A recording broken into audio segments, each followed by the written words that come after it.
Good morning. How's Metrolink running on time today? It ran right on time. Beautiful. All right, let's get to this development in Maryland Heights, which they want to give tax subsidies to assist developers. One of them in the group is Stan Kroenke. They want to build a very large retail mixed-use development in a floodplain. What's the latest going on there? Yes, well, as you said, it is going to be a 1,800-acre development in a floodplain in Maryland Heights.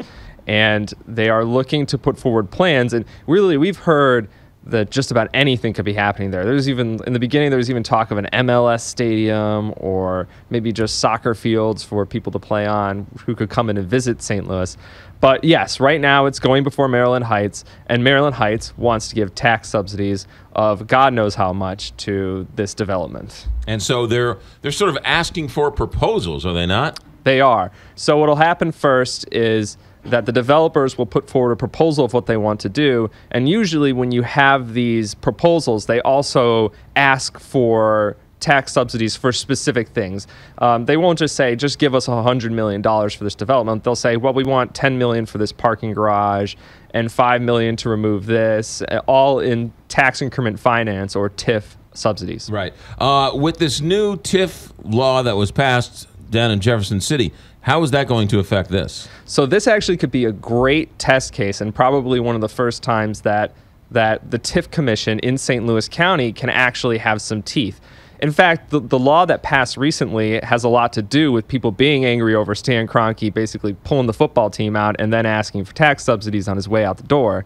And basically what the new law says is that if they propose a TIF and that TIF goes to the St. Louis County TIF Commission, and the TIF Commission says this is not a good idea, then Maryland Heights can still approve tax subsidies, but only for very limited purposes, such as demolishing buildings. But because this is going up in a floodplain where there's virtually nothing there. Because years ago they weren't dumb enough to build in a floodplain. It's not as though you're demolishing some sort of factory that you need to replace to build this development. It's basically just empty. Most of it's empty. So it would be very, very limited what they could use these tax subsidies for. So if Maryland Heights wants to give subsidies and it thinks the TIF Commission might knock it down, it's really going to have to pare them back. It'll be interesting to see how all this. It'll be interesting to see how many developers want this land, because it seems like it's highly desirable, and the more desirable it is, the less you should have to give incentives for somebody to develop it. Of all the tax incentives I've seen since I started working at the Show Me Institute and looking at TIF, virtually always the TIFs are going into areas that are highly desirable and for developments that tend towards the luxury end of the scale, which is completely ironic given the fact that TIF as a tool was specifically created to bring in jobs and development to depressed areas, not help luxury developments and a huge sports complex go up in highly desirable land. All right. Now, with that being said, the Blues are coming out and saying they need some money to redevelop or, I guess, spruce up the Scottrade Center. That's right. We talked about this before a lot at the Show Me Institute, and we weren't sure how much they were going to ask the public to fund of looks like $140 million to fix up the Scottrade Stadium, which interestingly is almost how much the stadium was supposed to cost to begin with when they originally built this. But basically, it looks like the Blues will be asking the public to pay for pretty much the whole thing, and they claim they're doing this because they lose money, which in a sense is a joke. And the Business Journal reported on this, and I kind of want to chastise them for being so naive about the finances of a sports team. But basically they're claiming poverty, so they're saying the taxpayer in St. Louis needs to pay for a new beer garden, needs to pay for a new scoreboard, needs to pay for a bigger team store within the Scottrade Center. And it's completely preposterous. If you look at when the team was bought in 2012, the Blues ownership, if you look at how much money they've made just in appreciation of that asset since 2012 to 2016, they've had a 50% return.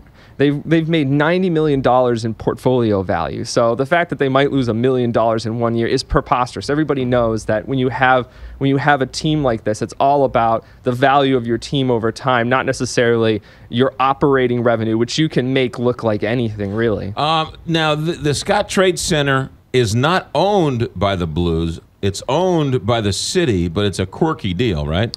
Yes. I mean, basically, these kind of deals are drawn up in order to shield the owner of the stadium from tax liability, not so that it's not a lessee rentor sort of relationship. What basically happened is that when this stadium was originally built in the 90s, it was built by an ownership group, not the current ownership group of the Blues, but by a group of businessmen in St. Louis, basically.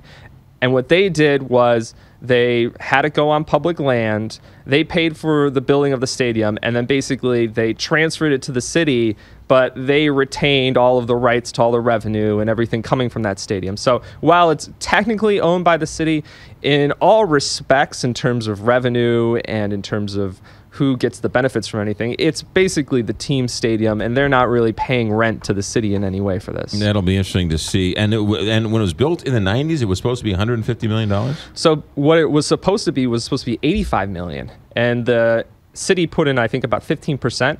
But what happened was there were large cost overruns, and it went from 85 million to, I think, about 125 to 130 million. But the original 85 million number, if you take that up to 2016 dollars, it's about 140, 150 million dollars. Yeah, 148 million does seem like an awful lot of money to renovate it. You know, this is one of the things that's happening with sports stadiums all the time. This stadium is 22 years old, and we're already, from a financial perspective, it's already being basically rebuilt because they bonded a certain amount in the early 90s, probably a 30-year bond. Right. And actually, they are now redoing the stadium financially for the exact same price that they basically built it for, only 22 years later. And the cycle on these stadiums seems to get shorter and shorter, and it's unfortunate. I think that from the Blues' perspective, it makes a lot of sense because NHL teams, a lot of the value of the team comes from how good the stadium is. So basically what's happening is you have the ownership of the Rams, who their team is worth more and more every year, and they're making money off of just valuation going up. And if they can get the city to pay for these nice amenities for the Blues, it's going to spike the value of the team even more. So they can make a nice portfolio gain if they sell the team later down the road. That's great. And, you know, the taxpayer... You said Rams. You meant Blues. Yeah, Blues. Blues, gotcha. Well, all right. Yeah. No. It's a lot. It's really good information. Yeah. Joe Miller, when can we read more about this stuff? Well, you can read everything about this at showmeinstitute.org.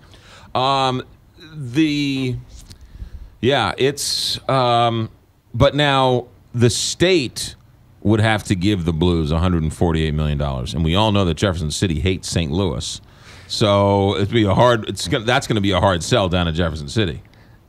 We don't know how much the state's going to be asked to pay, but last time the governor was sort of able to, with the Rams deal, they were sort of able to do something squirrely with brownfield tax credits and bond refinancing. So I wouldn't put it past people in the state capitol who really want to get something done to be able to find ways to spend money that maybe the legislature wouldn't like. Do they still have that rule that you're not allowed to open up a bar within so many feet of the Scottrade Center? I'm not sure, but it wouldn't surprise me. Double check on that. I think there was some law. There was some law that said you weren't allowed to open up a bar or a restaurant. Yeah. So far outside of. I know that the exists area. Around Busch Stadium, but I'm not sure about Scottrade Center. Joe Miller, never dull around here. Get back on Metrolink. 8:48 here, Big 550 KTRS. Joe Miller from the Show Me Institute, bringing it this morning on the.